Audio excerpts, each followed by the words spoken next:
ডাল হয়ে যায়, স্কিনের মধ্যে দাগ ছোপ সমস্ত কিছু ভরে যায়, আর স্কিন যদি এই শীতে বা গরমে ভীষণভাবে রিয়াক্ট করে, কোনো সময় শুষ্ক হয়ে যাচ্ছে বা কোনো সময় বেশি অয়েলি হয়ে যাচ্ছে, মুখে এই সব জায়গাগুলোতে কালচে দাগ হয়ে যাচ্ছে, অনেক সময় দেখবে নাকের এই পাশগুলোতে শুষ্ক হয়ে ত্বকে খোসা খোসা টাইপের ওঠে। তো সেসব যদি সমস্যা হয়ে থাকে বা মুখে একদম কোনো রকম গ্লেজ নেই, তাহলে তোমরা ফেস ওয়াশ বা সাবানের বদলে আজকে এই ফেস প্যাকটা তোমরা ব্যবহার করে দেখতে পারো। প্রতিদিন স্নানের আগে বা যে কোনো সময় এটাকে তোমরা ব্যবহার করতে পারো। দিনে 2 থেকে 3 বারও তোমরা ব্যবহার করতে পারো, কোনো রকম ফেস ওয়াশ বা সাবানের বদলে বললাম আমি। তো সাবান বা ফেস ওয়াশ এটা এটা যদি তোমরা মুখে লাগাও, সাবান বা ফেস ওয়াশ কোনোটাই দেওয়ার দরকার নেই, শুধুমাত্র এটা দিলেই কিন্তু সমস্ত সমস্যার সমাধান হয়ে যাবে। মুখে যখন দেখবে যে কালচে কালচে দাগ হয়ে গেছে, মুখটা ভীষণ ডাল হয়ে গেছে বা সানটানে পুরো মুখটা পুড়ে গেছে, তো সেইগুলো কিন্তু ধীরে ধীরে ধীরে ধীরে তুলতে ভীষণভাবে সাহায্য করবে আর স্কিনের মধ্যে একটা গ্লো নিয়ে আসবে। ইনস্ট্যান্ট একটা গ্লো তো তোমরা পাচ্ছ, কিন্তু যদি খুব ভালো তোমরা ফল পেতে চাও তো দিনে অন্তত একবার তোমরা এই ফেস প্যাকটা লাগাও। কোনো রকম নামি দামি ফেস ওয়াশ বা কোনো রকম সাবানের কিচ্ছু দরকার নেই, শুধুমাত্র এটা তোমরা লাগাও আর দেখবে তোমাদের স্কিনটা অনেক বেশি গ্লো করছে। তো চলো এই ফেস প্যাকটা কীভাবে আমি বানালাম সেটা তোমরা আগে দেখে আসো, তারপর এটাকে আমি অ্যাপ্লাই করব। তো ফেস প্যাকটা বানানোর জন্য আমি এখানে 1.5 চামচ মতো নিয়ে নিচ্ছি বেসন, আর তার সাথে আমি নিয়ে নেব 1 চামচ মতো টক দই, আর তার সাথে আমি নিয়ে নেব কিছুটা কাঁচা দুধ।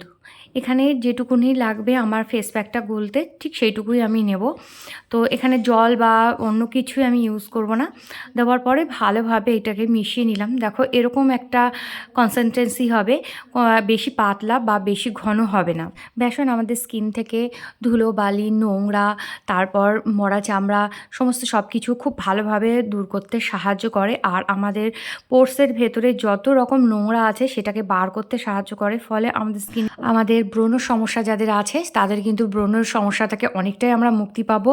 এছাড়া আমাদের স্কিন যদি ভালোভাবে পরিষ্কার পরিচ্ছন্ন থাকে তাহলে কিন্তু আমাদের স্কিনে অনেক বেশি আমাদের স্কিন গ্লো করবে। তো শেষে আমি একটুখানি পাতিলেবুর রস দিয়ে পুরো ব্যাপারটাকে মিশিয়ে দেখো আমার এখানে ফেস প্যাক রেডি। তো বন্ধুরা দেখলে তো এই এই ফেস প্যাকটা আমি কিভাবে বানালাম। মাত্র 3-4টে উপকরণ যেগুলো সবসময় আমার বাড়িতে আমাদের থাকে, তো সেইগুলো দিয়েই কিন্তু আমি এই ফেস প্যাকটা বানালাম।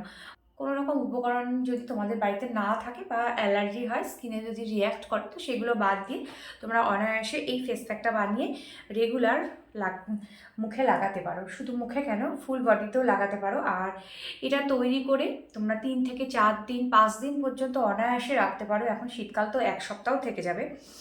ফ্রিজ থেকে বার করবে, স্কিনে লাগাবে, আলতো হাতে এভাবে একটুখানি ডলাডলি করবে, করে যদি তোমরা রোজ লাগাও তাহলে কিন্তু 10 মিনিট বা 15 মিনিট থাকার কোনো দরকার নেই। আলতোভাবে লাগিয়ে মিনিট 5 থেকে সেটাকে জল দিয়ে, প্লেন জল দিয়ে ধুয়ে ফেলবে, দেখবে স্কিন একদম গ্লো করছে। তো আমি এটা দেখো ভালো করে একটু লাগিয়ে নিচ্ছি, নিয়ে আমি এখানে আলতো করে এইভাবে খুব কিন্তু আলতো করে ডলতে হবে, কোনো বেশি জোরাজুরি করা যাবে না। তো দেখো মুখটা ধুয়ে এসেছি, আর মুখটা কিন্তু ফেস ওয়াশ করলে যতই দামি ফেস ওয়াশ করি না কেন মুখটা কিন্তু ভীষণ টান ধরে, সেই জিনিসটা কিন্তু নেই। দেখো কি সুন্দর গ্লেজ দিচ্ছে আর নরম। এটা ইউজ না করলে তোমরা বুঝতে পারবে না যে কতখানি ভালো লাগছে। এটা দেওয়ার পরে মুখটা একটু ফ্রেশ লাগছে আর স্কিনটা অনেকটাই গ্লো করছে। তো এরকম গ্লো পেতে গেলে কিন্তু ফেস প্যাকটা অবশ্যই ব্যবহার করতে হবে। আর এই ভিডিওটা যদি তোমাদের ভালো লাগে থাকে তাহলে লাইক কমেন্ট শেয়ার অবশ্যই করো। চ্যানেল যদি নতুন থাকো তাহলে আমার চ্যানেলটাকে সাবস্ক্রাইব করে বেল আইকনটা অবশ্যই অবশ্যই টিপে রাখবে, যাতে এরকম ভিডিও তোমরা পরবর্তীতে পেতে পারো। আর যদি তুমি ফেসবুক থেকে আমার ভিডিওটা দেখে থাকো তাহলে আমার পেজটাকে একটা লাইক করে দেবে। তো আজকের মতো টাটা, বাই বাই।